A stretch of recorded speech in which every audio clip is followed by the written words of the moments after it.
So if you've seen any movies lately, or don't live under a rock, you probably know what a cigarette is. You maybe even know what the main ingredient is that makes it so addictive, which is nicotine. But what is it exactly?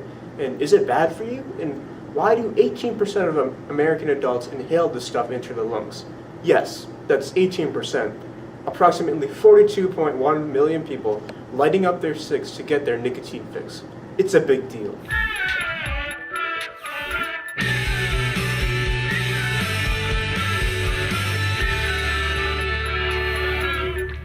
Alright, for this video, we're going to answer these questions and more. Now, nicotine can do some pretty nasty stuff to your body. However, nicotine fairies don't just drop little care packages of the stuff for us, but that would be pretty cool. This drug comes from the tobacco plant. This plant is harvested and used in many products. The tobacco industry is a $721 billion industry, which is a lot of money. So, why are so many people going out of their way to get this stuff? The answer is pretty easy. It's for the nicotine inside. Cigarettes and chewing tobacco are its two main forms of entering your body. Nicotine is an extremely addictive drug, and it only takes 1 milligram for the average person to get addicted. Once addicted, people oftentimes cannot or have a hard time quitting because of the addictive nature of the drug. What it does is that it goes into the bloodstream after being inhaled and goes into your brain. The brain makes adrenaline in response to the nicotine. Adrenaline gives a person a pleasurable buzz that lasts only a short amount of time. This is, however, not like your afternoon coffee or your 5-hour energy. Now, you all know from Halloween that after that rush of energy, you get tired. You also probably don't feel good because you've gorged yourself in the sweet delights of deliciousness. But you just can't stop. You know it's bad for you, but the candy is good and right there, and you just want more. This is what it does, but after a while, the body starts to develop a tolerance to the nicotine, which requires more and more tobacco to get that buzz again. Have you seen how much a pack of cigarettes cost? It's about $10 a pack. Now that is a lot of money.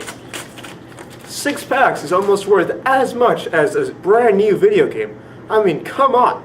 Millions of people buy this stuff. That's a lot of games. What an expensive stress reliever, am I right? Nicotine is an addictive drug that can go by many names, usually cigs, smokes, or butts. But that's in the form of a cigarette. These cigs, smokes, or butts, or whatever you prefer, look like a piece of bone with a band-aid on it, and come in a container that looks like could hold playing cards. So in a way, you're literally smoking death. Nicotine is also found in chewing tobacco, commonly called dip or snuff. This usually comes in a round tin, and it's absolutely disgusting. It looks like someone shoveled some dirt into a container and said, "Here you go. Here's a dirt in a tin, straight from Mother Nature's garden of I hate you." Nicotine enters the bloodstream depending on what you're using. If you're smoking, it's inhaled. Then it goes into the trachea, to the bronchi, to the smaller bronchi, to the alveoli, where oxygen and nicotine are distributed throughout the bloodstream. Now, once it enters the bloodstream, it travels to the brain in about 7 seconds, give or take. Then the brain does this thing I was just talking about with the adrenaline and all that fun junk.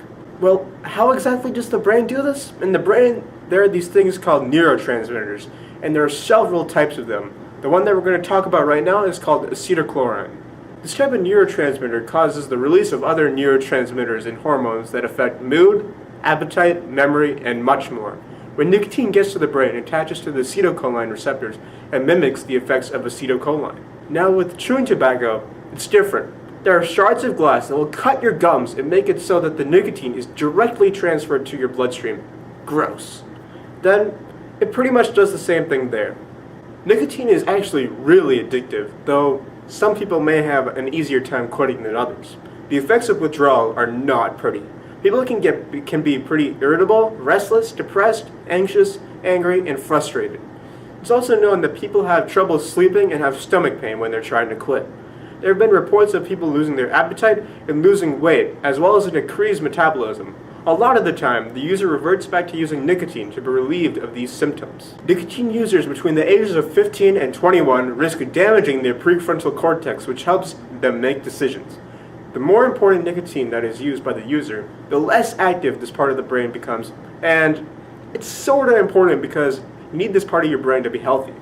What's also not good is that infants can die from sudden infant death syndrome when they're exposed to nicotine. Thank you for watching this episode of Crash Course Biography, Anus. If you were confused about anything that we covered today, Anus, you can go back and look at that anus right now, Anus.